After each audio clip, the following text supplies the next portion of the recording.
I set myself up for my own applause because I wrote that introduction, so that's a sure way to get your own applause. I'm not sure how many people were here the last time I spoke a couple years ago. Show of hands. So a few. So some of this will be review for you, which is great, but it will make a lot more sense in the context of the program that I'm sharing today. So I'm happy to be here. No other place I'd rather be right now. Breaking point and rock bottom. These are two phrases used to describe one's lowest point in life. Would you agree? Yeah. So in August of the year 2000, I hit my personal rock bottom. But then I bounced. You see, it was in August of 2000 that my secret 3-year battle with something called binge eating disorder came to an end. And when you think binge eating disorder, what does that mean? What does it look like? It looks like something different for many people who suffer from it, but for me it looked like this. I would behave myself all day long, right? And I would eat the foods I thought were good for me. And that time it was the late 90s, so it was high sugar, low fat. If it didn't have any fat in it, I was on that, right? So I would almost practically starve myself all day eating very highly processed, fat-free foods. And then as soon as the sun went down, the beast, is what I referred to it, would rear its ugly head. And I was no match for it. So I lived at home at the time. I was going to college, studying to be a dietitian, mind you. So it's not that I didn't know. I knew almost too much. I was studying to be a dietitian, living at home. And so what I would do is I would make sure everybody was asleep in the house. And then I would quietly tiptoe downstairs, go into the kitchen, scope it out. And literally within an hour's worth of time, I would binge on thousands and thousands of calories worth of food. Not anything you'd see up here, right? It was mac and cheese, sweets, chocolate ice cream, donuts, leftover cake, leftover pizza, whatever I could find that actually satisfied whatever it was I was trying to satisfy, and I didn't even know. And when the binge was over, some people with binge eating disorder vomit. That wasn't me. I don't like to vomit. Some over-exercise to get rid of the calories. I didn't do that either. I exercised, but it wasn't over-exercising. What I did was I would climb back upstairs into my bedroom, shut the door. This was after I concealed all the evidence. Shut the door and just literally fall on my knees and surrender. I didn't know how this happened. I didn't know how to make it stop. And I would cry myself to sleep every single night, knowing that, I was in for a really disturbed sleep every night for 3 years practically. And then I would secretly wish that I wouldn't wake up the next morning because I didn't want to face this out of control behavior that I just didn't know how to make stop. I didn't know what the off button was. I never had a problem before this, so this was foreign to me. But it lasted 3 years. And in August of 2000, it came to an end. So August was when I got married to my wonderful husband, who is, we've been married, it'll be 18 years, August 4th. And little did I know that somebody, now I was still suffering with my eating disorder at this time, someone snapped this picture of me. Now you're supposed to be happy on your wedding day, right? I mean, this was what most of my pictures looked like because I was suffering, yet nobody knew. I felt like a trapped person.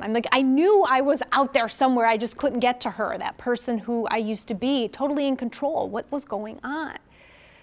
So the title of this presentation is The Missing Piece, 5 Secrets to Restore Inner Harmony with Your Food, Body, and Health. And I don't want you to misunderstand me. This is not a program or a presentation for somebody with an eating disorder. I mean, it could help somebody with an eating disorder, but that's not what it's for. It's for anybody who has ever gone out to make a change in their health. Maybe you got a diagnosis you didn't like, maybe you were trying to shed 5, 10, 15 pounds, and you were really motivated. You started out and you were on fire, right? You were gonna clean out your cupboards, join the gym, and you went strong for 2 weeks, and then you fell off. And then you hopped back up on that horse and you said, I'm going to do it again. I've got more willpower, more charge. And you went maybe for another week and then you fell off. So if that sounds like you, this program is for you.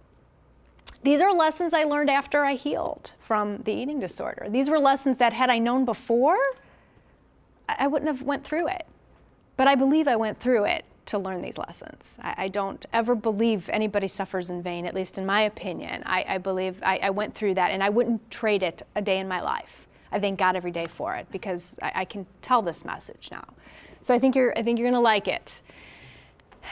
What you see up here is a diagram called the Path to Peace, and this comes straight out of my book. I have a book coming out in soon. I'm not going to give a date because I'm still working on my final edits, but it's called The Missing Piece. It's 11 secrets to restoring inner harmony with your food, body, and health. And I'm only going to share 5 of them, obviously, today because of time. But the path to peace, peace, if you don't like that word, replace it with health. Replace it with joy or happiness. For me, peace means this. When I put my head down on my pillow at night, I want to be able to know I did everything I could within the context of being a human being. That means I'm still going to eat chocolate, and sometimes it's not going to be dark chocolate, sometimes it's going to be a Reese's peanut butter cup, okay? So that means human, right? That I did almost everything, 80%. I was good, I treated my body good. That to me is peace, to know that I'm taking care of myself. So you could use whatever word you want, but peace really resonates with me. So I chose to call this the path to peace, and you will notice that the path to peace is not a linear path. So a linear path is you start here at A and you follow all the steps and then you get to your goal, right? So ta-da, I'm here, I followed all the steps, I ate everything I was supposed to, and I'm here, I met my goal. There's a reason why this is not linear. There's a reason why it's circular. And the middle part that's blocked out right now is the most foundational missing piece that I really need you to understand. And if you hear nothing else, understand this, because that middle piece supports all of the others. And it's the reason why this diagram is circular and not linear. So that middle piece is this. Seek no further. You already are the peace, the health. I need you to hear this, please. You already are the peace and the health that you're longing for. There's nothing wrong with you. You're already healthy. You're already well. Here's the problem. We're here stuck in our body, and we're reaching for something that's here. But we're already there. We just have to step into it. You're already healthy if you're willing to allow it and step into this. So I'll explain a little bit more. It'll make a little bit more sense to you as I go through, but I need you to understand you're already there. You just have to allow it, okay? Peace is everybody's birthright, and whether or not you're stepping into it, that's the difference. You know, I used to get frustrated, really frustrated with people when they would come to me and they would say, Melanie, I need help. I need you to help me lose weight. I need you to help me control my cholesterol, diabetes, whatever the case may be. And I wasn't frustrated with them. I was frustrated with myself because I could not help them. I designed the best meal plans, shining meal plans. I was there with them every step of the way. And the same thing happened. They'd start out really strong, 2 weeks, and then they'd fall. And then we would rework the plan. I'd motivate them a little bit more, and then they would fall like a week later. And I'm like, what am I doing wrong? But then there was another subset of people, much smaller group, that they would take the information that I provided and the coaching that I offered, they would run with it, took the bull by the horns, and they got results. I mean, real results, lasting results. So what's the difference? Did they have more willpower? Did they have more drive? Did they just like the gym better? Did I secretly move in with them and cook their meals and smack the chocolate chip cookie out of their hand? No, even though people ask me that all the time, move in with me. No, you'd hate me if I moved in with you. It was none of those things. That second group knew the secret. They were finally willing to say, I'm there, I just have to own it.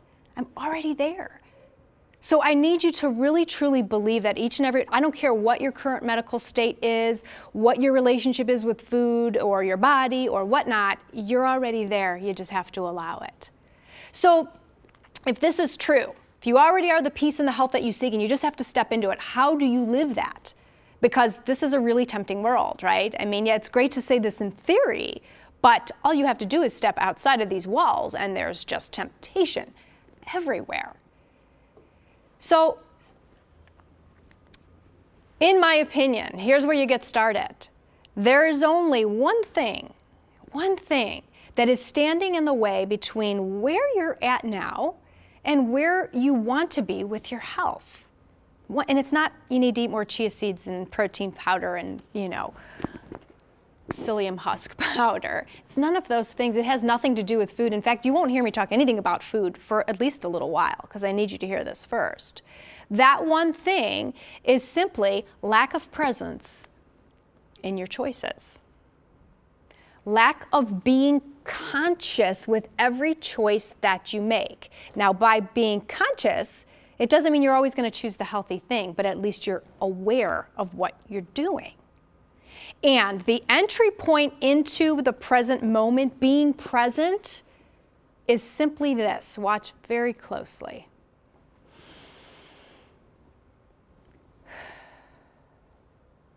What did I just do? I took a breath. So check this out. We all have it. Your breath is your entry point into peace, health, power, awareness. But the problem is, most of us, we don't pay attention to it because we don't have to, right? It happens automatically, we breathe. But when you step into and you at least pay a little more attention, when you focus on your breath, maybe even if it's once an hour, right? Or every time you make a choice, you breathe, you automatically step into your power. Because your power is, was, and always will be right in this moment, right now, right this second. And the reason why the breath is so powerful is because you can't breathe in the past or the future. You can only breathe right now. So when you take a moment, you go ahead and make a choice. Take a deep breath in, let it out, then make your choice. Now you're making a conscious choice. And it might not be the best choice again, but it's a conscious choice. You're owning this choice. So I'm saying when you are more present for your choices, you can make the best decisions anytime, anywhere. I've seen this work, and all I'm asking you to do is breathe. So I mean, even in that busy airport, right? There's a Cinnabon, and I don't care how big the airport is, it could have one plane flying out and there's a Cinnabon in there, right? And you can smell it. So you get off the plane or you get in the airport and all of a sudden you smell Cinnabon.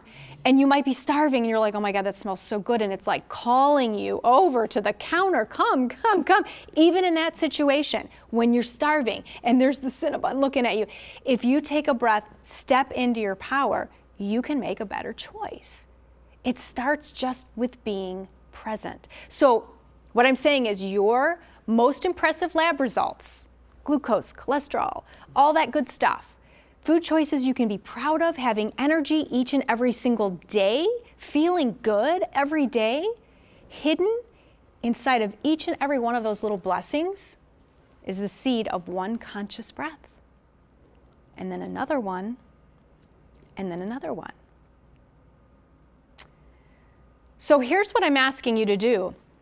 As part of today, I am going to send this around afterwards, but there's some free gifts I'm going to be offering you via email if you opt in for them. And if there's some things that you can check off, if you want the free gifts, if you want to subscribe to my weekly tips, I offer tips every Wednesday, or none of them, you don't have to check any, but there's an option here if you want the gifts, this is part of them. So what this is, I created a little tracking sheet where I take 5 of the missing pieces that I'm sharing with you today and giving you actionable things that you need to do if you want to take this message and get results. Because you could leave it here and that's totally cool, but I'm an action type girl. I don't know, maybe it's because I was born a Virgo and I don't know, but I'm like, give me tools. I love tracking sheets, I love checking things off. So I created this so you can take what you learned today over the next 11 days and put it into action and watch how your life changes. So what I'm asking you to do, at least for the first missing piece, is this. For 11 days, Every time you make a choice, food choice, whether or not to exercise, whether or not to go to sleep or watch that rerun of Seinfeld you've seen a million times, whether or not to choose this food over this food, all I'm asking you to do, take a breath, let it out, step into your power, and then decide. I'm not even telling you what to eat. Just breathe and watch when you put a little consciousness to your choices, the difference. So that's the first one. Is everybody with me on this breathing thing? Think we could do it? We do it anyway, right? Okay, so we're moving on to the second missing piece. This one still does not have anything to do with what you should be eating, because I need you to hear this first. The second missing piece helps you identify what peace and health looks like to you in particular. Because for me it looks like one thing, it might look something totally different. But before I do, and this missing piece is called live with the end in mind. Okay, this is a really powerful one. Before I do, you don't have to say this out loud, but I want to ask you, when you think about your body, and if you were asked to describe your body in one word, what it means to you or how you see yourself, what word would you choose? If anybody wants to share, you can. I asked this about a month ago, and do you want to know what this one woman said to me? She said it out loud. I didn't know what to say. I was just like, she said, playground. How do you reply? I'm like, oh, face turned red. I was like, okay, next. Were you going to say? Yeah, out of shape. Out of shape, okay. Legit, there's no right or wrong. My first reaction was to say fat, and then I thought important. So the first reaction is the most powerful and is usually the right one because that's what you're thinking. And there's no right or wrong. Hey. Anybody else? We had one brave soul that took the leap. So, overweight, okay. So today, March 21st, right? When you ask me this question today, my reply is a temple. There is no conceit or vanity in my choice for that word. Because 20 years ago, I would have said a battlefield, a war zone. I hated living in this body. I hated it. Every day I hated it. It was at war with myself. So, whatever word you have in your mind, what I need you to come to terms with is this. How you treat your body, including what you feed it, whether or not you choose to exercise it, whether or not you choose to get to bed or watch that Seinfeld rerun. Nothing against Seinfeld. I love Seinfeld. I can recite every episode by heart. That is directly related to how you see your body. How you treat your body is related directly to how you see your body. So, and I don't know why this works, it just does. If you see your body as, I've heard so many sad words, broken, unworthy, gross, out of shape, you name it. If you see your body like that, you will habitually and oftentimes unconsciously make choices that will keep you in that body. On the other hand, if you see your body as a temple, 5-star resort, healthy, vibrant, you will make choices that will support that, more probably a little more consciously, to keep you in that body. So this works. Now, another way of saying this is when you are stuck in, when you're living in what is land, right? And you only see what's in the mirror. You see your lab results that your doctors are telling you, but you have high cholesterol. This is reality. If you are stuck with that and you refuse to look past that, you will never be able to make the changes necessary to create a healthier version of yourself. You just won't. Not for long. That's why New Year's resolution, you start out 2 weeks and then you're down because you're still seeing what's in the mirror. Yet you don't realize that the healthiest you is here waiting for you to just step into him or her. So here's what I'm asking you to do. See yourself as the temple already created. You're already there. You just have to keep up with it, okay? So here's what I want you to do, that little white piece of paper that you did not doodle on. I want you, and this is for your own eyes, because you're going to do something with this. If you were to describe what your body would look like in perfect health and harmony, at peace, 1 or 2 words or maybe a short sentence, write it down on that paper. I'll give you about 30 seconds to do that, or less. And if you're already there, just say, I'm here. No different than where I'm at right now. So here's what I want you to do with that. You're going to make a food choice to eat this or this. And the first thing you do is you step into that choice and what is the first thing we do? We're taking a breath, stepping into our power. And then the second thing we're going to do is see ourselves as that whatever it is that you want to be, as already created, and then make your choice. This is so powerful because if you are already there and you're not striving anymore, you're already there, you just have to maintain this. Isn't it much easier to maintain health than it is to chase after it? So live with the end in mind means just that. Make the choices that that person in that healthy body would make. So for example, if you were the picture of perfect health and your lab results were great, you felt good, would you eat donuts every morning for breakfast? No, not that you couldn't. It just wouldn't make sense. It would ruin your energy. You wouldn't feel good, and it wouldn't taste good. It would taste too sweet. Once in a while, I'll share with you my little fun thing with donuts. I love donuts. That's, I'll get into that. But you just wouldn't do that because it wouldn't make sense. You're allowed to do it, but it just wouldn't make sense. So just 2 powerful ones I covered first. Live with the end in mind, seek no further. The third missing piece, this one usually is triggered by a question that I get from an audience member. They'll say, okay, Melanie, I am willing to see myself as the end. I am willing to know that I'm already there, I just have to step into it. I'm willing to be the temple, right? But what happens when I am faced with that food that I love and I can't say no to? What do I do then? Well, that's reality, right? So let me tell you a little story. When I was going through my 3-year battle with binge eating disorder, my kryptonite food was donuts, particularly Jack Frost Donuts in Cleveland. So has anybody ever been to it? Because this is kind of far out, but this is Cleveland. Anybody ever been to a Jack Frost Donuts? Okay, so before you have? Oh, they're amazing donuts. Tough to get out. Oh my gosh. They've been around for like 100 years, literally. Before you die, if you like donuts, 4960 Pearl Road. This is so not a dietitian thing to do.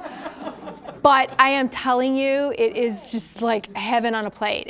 Matter of fact, for my birthday, I don't get a cake. I say to my mom, go and get me a maple. This one's my favorite. Maple with the cream on top. Just get me 1 donut. Of course, she gets me 6, but get me 1. And I'm just going to sit there like it's the Last Supper. Don't anybody bother me. I literally turn the lights down. Leave me alone. Cats go away. Husband, you're not getting a bite. And I indulge. And I will tell you, guilt's a useless emotion. So if you're going to have it when you eat, don't even bother. There's no guilt in that. But I will tell you, 20 years ago, when I was suffering from binge eating disorder, this was my kryptonite. I would drive to the Jack Frost or any donut shop. I loved donuts, but I never had a problem growing up with donuts. In fact, my parents would take me and my sister to Jack Frost Donuts because an aunt of mine lived close by, and we would get a dozen. And we would always walk out with a little smiley face donut from the owner. They'd give us a little smiley face donut, and we would eat the eyes and the mouth off, and half the time we wouldn't finish it. We'd lick the chocolate off, and then it was done.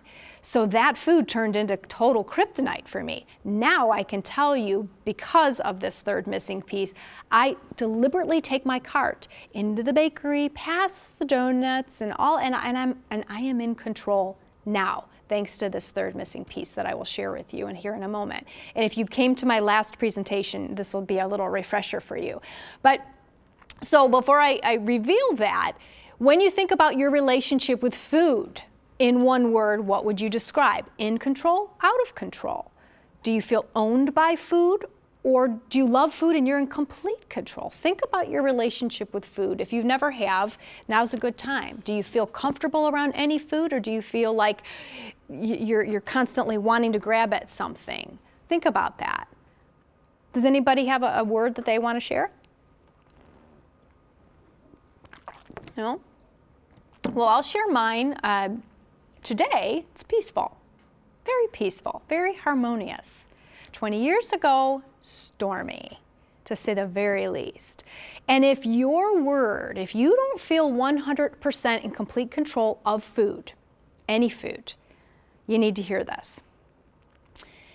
If you want to be at peace with food, any food, including your personal kryptonite food, whatever that may be for you, some people it's mac and cheese, pizza, whatever, you must, with everything that you are, declare, I did not say eclaire, I said declare every single food on the face of the planet as allowed. And the third missing piece is no food is forbidden. No food is forbidden. Now there's probably a little disconnect. You're probably thinking, okay, you're up here preaching health, telling me I got to step into my health, and now you're telling me no food is forbidden. What gives? This might make a little more sense to you. So let's say you start a new diet on a Monday, of course, right? So today's what, Wednesday? If you're starting that diet, you've got a few days yet to go. You start a new diet on a Monday, and you're given 2 lists of foods on this diet. One small little list of all the foods you're allowed to have, right? Pretty much kale chips and air and ice and twigs and berries. And then you've got this other list of all the foods that are forbidden, restricted. You got to stay away from them, the course of the diet. And let's just say that at this moment, you love Hershey's Kisses. It's one of your favorite foods, and you just have 1 or 2 every night. You let it melt on your tongue, and things are good. You have a really good relationship with Hershey's Kisses. But then you realize, as you're scanning the forbidden list, that Hershey's Kisses are forbidden. They're on that red X. Can't have them for the course of the diet. Now, being a human being, as we all are, do you think you're going to just take that kiss out of your head and not think about it the course of the diet? No, what's going to happen? You think about it all the time. You think about it all the time. I don't care if that food's sweet potatoes. If you put a red X on it, you're going to think about it. And then what we do as humans, we say, no, I got this. I got willpower. I got it. And you're gonna put all your willpower in this, and I can do this. And it's gonna keep going, and then you're gonna start dreaming about that kiss. It's gonna show up life-size, not like a little kiss. But then you're still gonna persist and say, no, I've got this. I can do this. It goes on long enough, objects in your waking life are gonna take the form of a Hershey's Kiss. And you're gonna think you went insane. And when you finally get your hands on a Hershey's Kiss, because I promise you in this instance, you just handed power over to food. That food always, always, always will win, no exceptions. When you put that red X on it and you look at it that way, what's going to happen when you finally get your hands on a kiss? You're going to eat 1 or 2 like before? No, you're going to sit in a pile of foil wrappers thinking, oh my God, I can't believe this. We do this all the time, but we can control this. And how do we control this? This is so simple, and this is what saved me after I healed from my eating disorder. Lift that red X off of any and all foods you've ever put it on. Mentally lift it off of there and say, I can have that if I want to. So am I telling you to take your cart and go through the grocery store, up and down the aisles, and load it with all kinds of junk? Of course, I'm not telling you to do that, but now you've taken the sex appeal off of those foods because the red X is gone. You can have it now. Now, if we are breathing into our choices, right? We are living with the end in mind. We're seeing ourselves as that end result. We're stepping into our greatness. We're lifting the red X off of food. This is a step process. Now that you know you can have it, you're probably not going to want it as much as you did when it was totally forbidden, because you proved that you didn't before. You had a peaceful relationship with it. So let's just end that madness. Take those red X's off those foods. Seriously, it's so freeing to do that. Still with me? No one's walked out yet, so I'm assuming you like this message. So then right about now, I get the legitimate concern that, Melanie, okay, I'm stepping into my power. I am the health. I'm the temple. I'm living at that end. I'm certainly willing to remove the red X off of all these foods. But what happens if the mere thought of eating a Brussels sprout or drinking a glass of water or eating anything remotely healthy is enough to make me want to gag? What do I do if I love these junk foods? How do I get them out, and how do I start eating better foods for me? Well, that's where our next missing piece comes into play. But what I want to ask you to dig deep down in your brain, because I know you're not going to have to dig far, and think about those foods that you crave on a daily basis. Whatever those foods may be, they should pop right into your brain. And on the count of 3, I'm going to have you shout those foods out unapologetically. Own it. This is a judgment-free zone. Okay, ready? 1, 2, 3. Chocolate, butter, cheese, peanut butter. Okay, so I hear chocolate. These are very similar. Chocolate, peanut butter, bread, cheese. Yeah, she's owning it. Ice cream. Okay, this is good. And normally in a group this size, I will normally get one person, although I didn't hear it, one weirdo, 2 if you count me, that will shout out something like, roasted vegetables. And everybody in the room turns to look at this person and they say, this girl really needs to get a life. Who craves roasted vegetables? Really? I mean, seriously? Let me tell you, no matter what foods you are demanding on a daily basis, whether they are Brussels sprouts, broccoli, or chocolate cake, or donuts 20 years ago for me, you orchestrated your cravings for those very foods. You absolutely orchestrated the cravings for those very foods. Your body is only going to do what you train it to do, good or not good. So if you don't like the foods that you're craving, all you have to do is start putting in the good stuff. And it's almost like the other stuff sort of has a way of pushing its way out. You're not getting rid of the bad stuff, because usually that doesn't work. That's January 1st and it ends on January 15th, right? You're simply putting the good stuff in to shove that stuff kind of out, not completely out, but more out of your diet. So the 4th missing piece is what you feed your body most, it will crave. What you feed your body most, it will crave.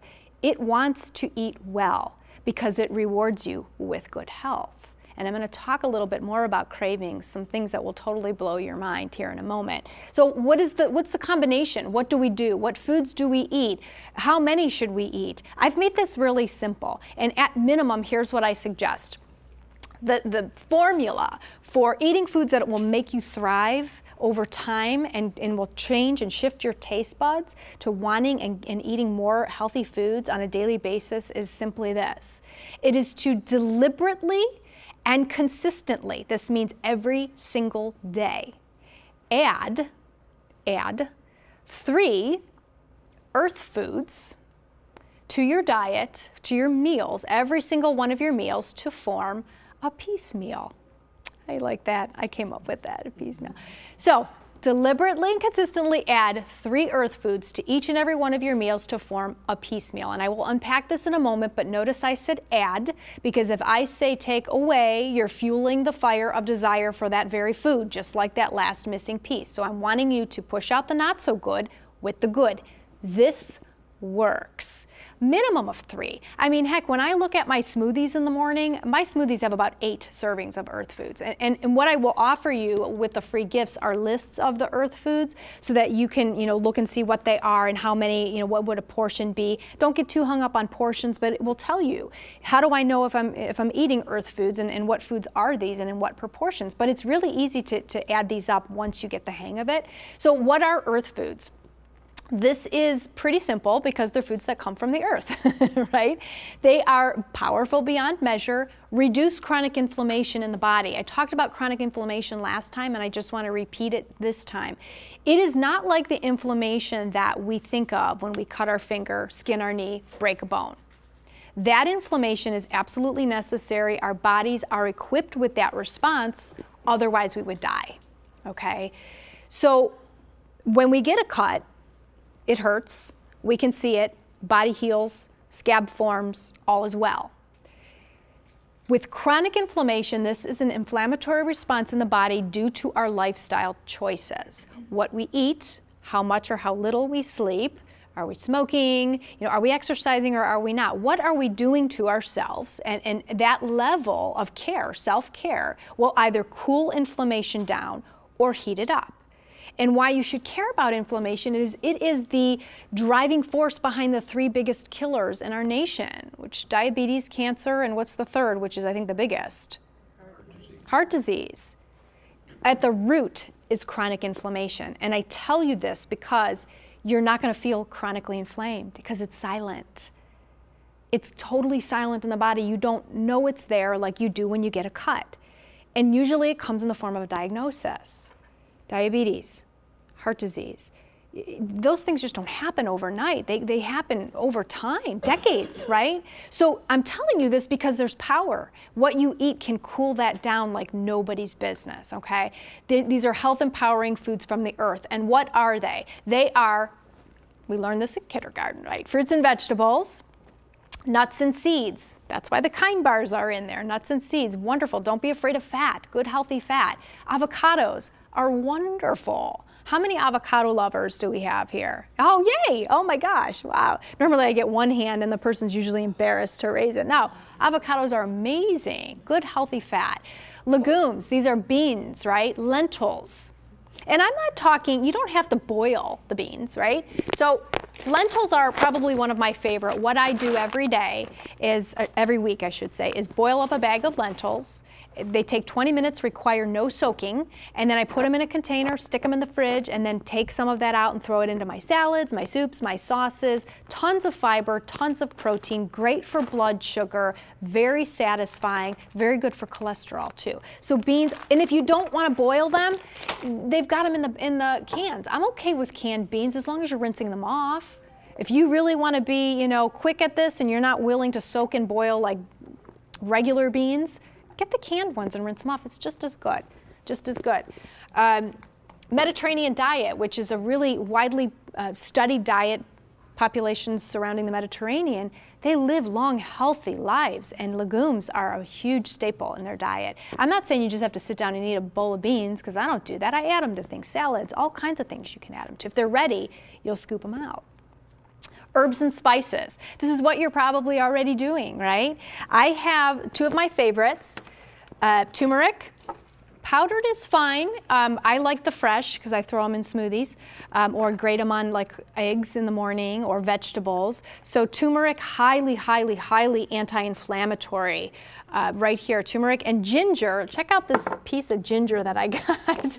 It's like, whoa, right? So ginger, normally, I don't throw this much in my smoothie. I'll throw like maybe a little bit into my smoothie and get in more anti-inflammatory effects. Ginger, turmeric, you can do powdered as well. You don't have to use as much of it. But any kind of herbs or herb or spice, as long as it's not salted, that's fine. And I don't have a problem with salt. If you're using like natural sea salt, no problem at all. If you're eating enough vegetables and fruits, that salt should not bother you if you're controlling it, right? Because you're adding it. You're not allowing a processed food to have it in there. And also cacao. Talked about this last time, either in the form of chocolate or cacao powder. This is like cocoa powder, right? You add it to a smoothie. You can make avocado pudding. Anybody ever had avocado pudding with chocolate? Oh, it's so good. You would not know. And it's not green because this is brown, right? So you mix it together. Nobody knows they're eating avocado. It's amazing. Add a little bit of maple syrup to it or honey, and it's really delicious. Cacao, anybody know the percentage we should aim for in a chocolate bar? 70. Yeah, 70 to 72% or higher. So here's something for you. When I was going through my problem years ago, if you were to give me a piece of 70% cacao, chocolate, it tasted like poison to me. I'm like, ugh, this is awful, right? So I started very low, like 40% white chocolate. That's not even chocolate, right? And then I worked my way up. Now I am up to, I'm not willing to go any higher than 88%. But when I'm at 80 or 88% cacao, and the percentage is always on the package if it's a quality bar, when I eat 70% cacao now, it's too sweet. Never thought I'd see that day. Your taste buds will change. It's too sweet for me. I prefer the good stuff. My husband won't touch this with a 10-foot pole, which means I don't have to hide it, so that's great. He still likes his milk chocolate. I'm okay with that.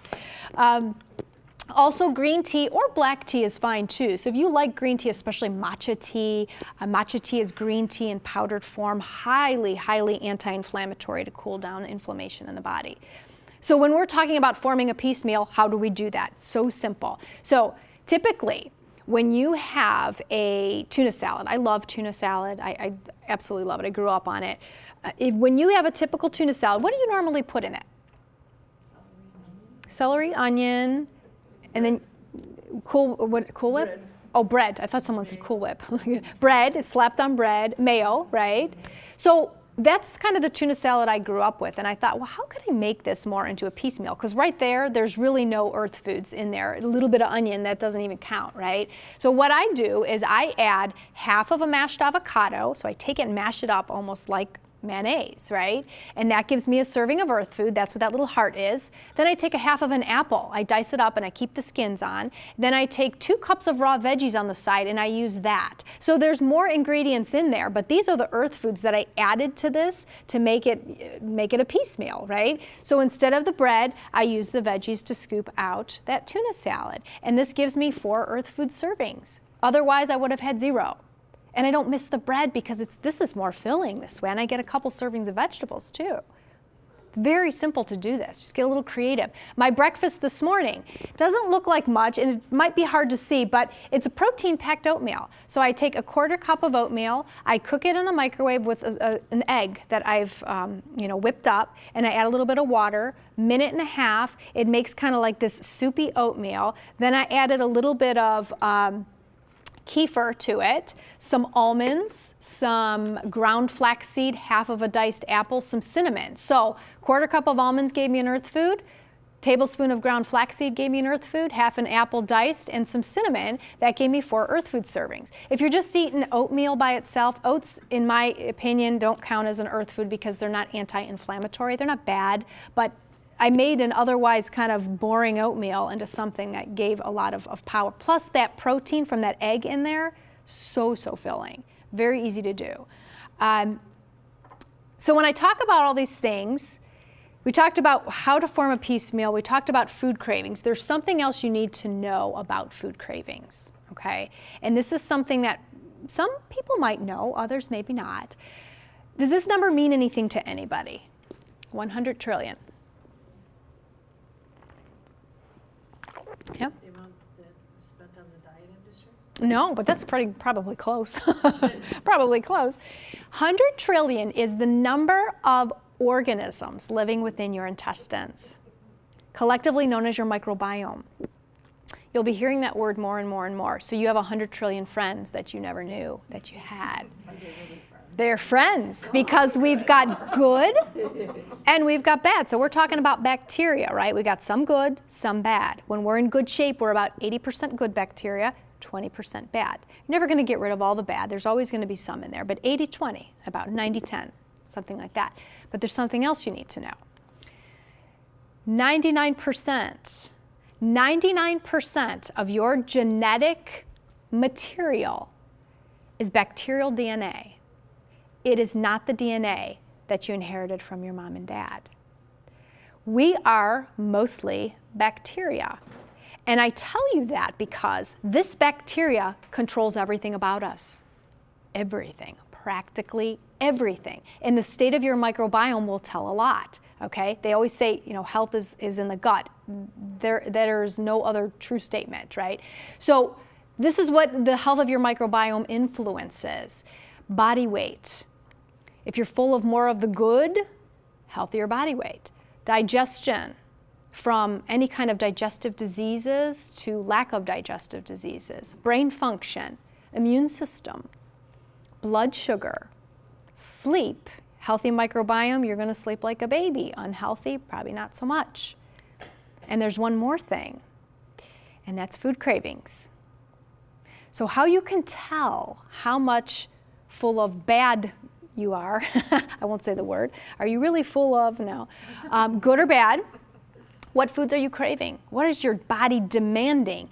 Because it's not your body demanding it, it's the bacteria that's demanding these foods from you. So if you're full of mostly bad bacteria, the bad bacteria are what are demanding the not so good foods. And they will make you feel good when you're eating the not so good foods, and they'll make you feel bad when you're trying to fuel your body with good food.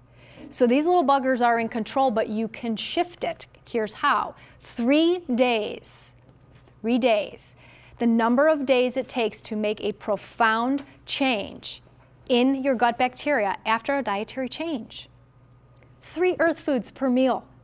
Do this for a week, and you'll start to notice your cravings start to shift. 3 days, that's it. I'm not talking months here. 3 days, you can turn that over. Isn't that empowering to know? I mean, really empowering.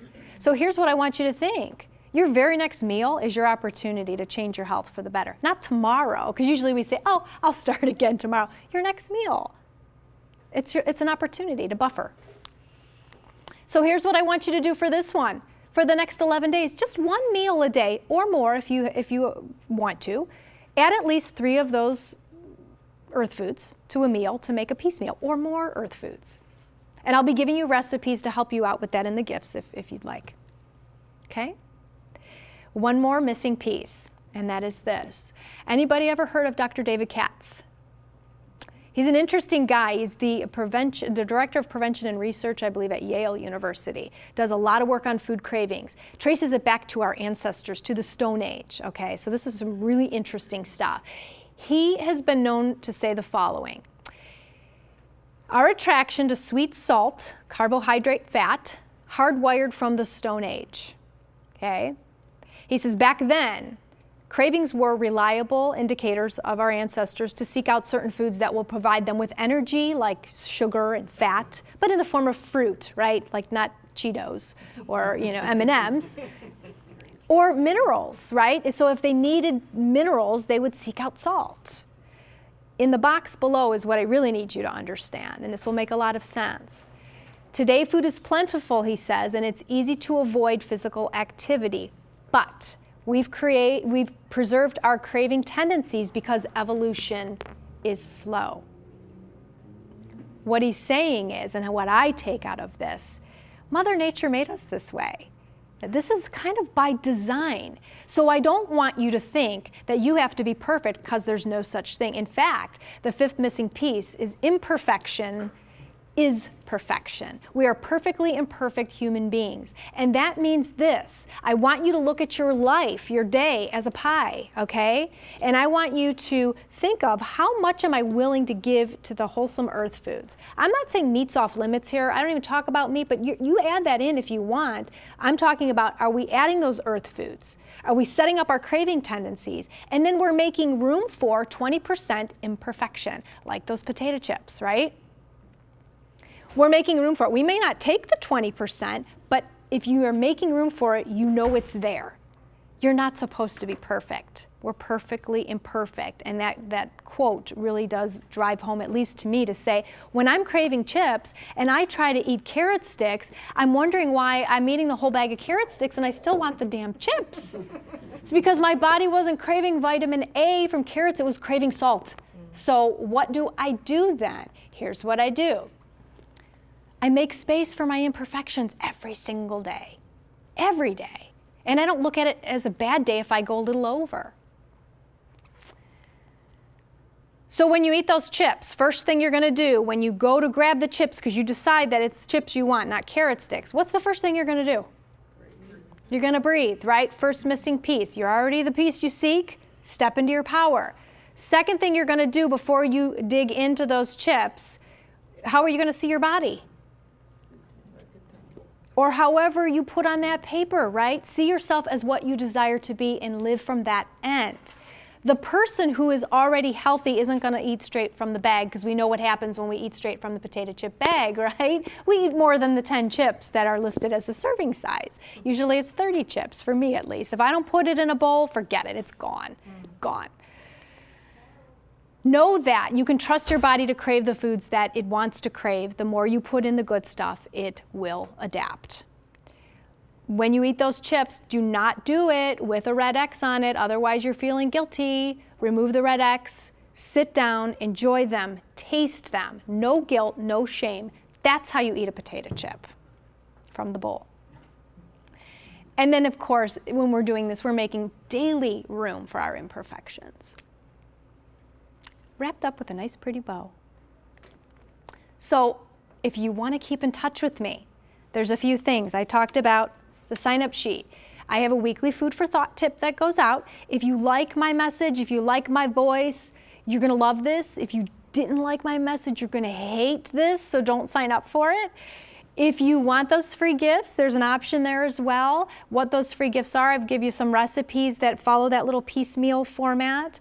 A list of craving buster snacks. So if you really do have a craving and you think maybe I can challenge this with a healthier option, I give you a whole list of really good healthier options. But if those healthier options don't work, sometimes you just need to eat the damn potato chip, right? Okay, remember that. And then the list of the healing earth foods that I was talking to you about, and then that little piece of health plan. If you want those things, check the box for the free gifts. There's a box for the newsletter. And also, if you have an organization, I am on a mission in my life to do this presentation 100 times in 365 days. I've already got, yeah, I know, Virgo, I don't know what it is, but I got this idea and I'm going with it. Type A Virgo. So I'm going with it. And the reason I'm doing this, I'm not charging for this presentation because I really need people to hear this message. It's not to sell my book, it's really to get people to start thinking differently about their personal power, truthfully. So if you know of an organization, association, anything that you might be involved in that you think this message would be a good fit, there's a box for you to check on here, and I will be in touch with you. Well, thank you so much for your attention today, and I will be hanging out. If you want some, if you have some personal questions, I'd be happy to talk. I can also talk to you about some of these products if you're interested in. If you don't want to do that whole mashed avocado thing and you want a healthier mayonnaise, there's this new Chosen Foods mayo. It's all made with avocado oil instead of like canola oil, so it's an upgraded mayonnaise. Still has the egg in it, but there's some other kind of fun things up here that I'd be happy to talk to you about. Thank you.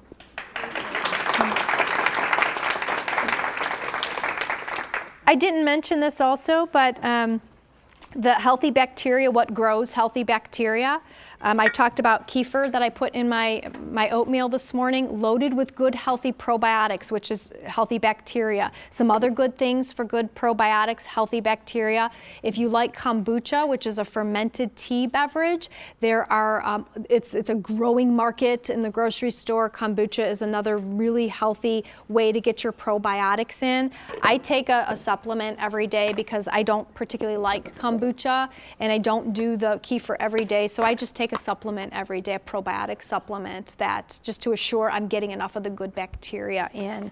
Also yogurt's fine. I just have a problem with the yogurt that has a ton of the sugars or artificial sweeteners in it. But if you'll notice, if you look at the back of yogurt, there's one strain of bacteria as opposed to the side of a kefir.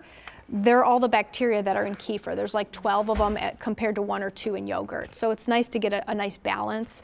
Fermented vegetables as well, like cabbage, kimchi, fermented pickles and things like that, loaded with anything that's fermented, loaded with that good bacteria to help grow the good bugs in your gut. The Bragg vinegar? Bragg apple cider vinegar, wonderful. It is a natural probiotic. That is a probiotic. It's a natural probiotic. Yeah, that's the mother, I know. I always looked at that and I got scared at first. I'm like, what's the mother? Yeah. It tastes just like any vinegar. Yeah. I love the taste. The cloudier the better. But yeah, so there's lots of things that you could do. And I talk about a lot of this in my weekly tips as well. I didn't want to douse you with a bunch of this. I wanted to get more of the mindset piece. So.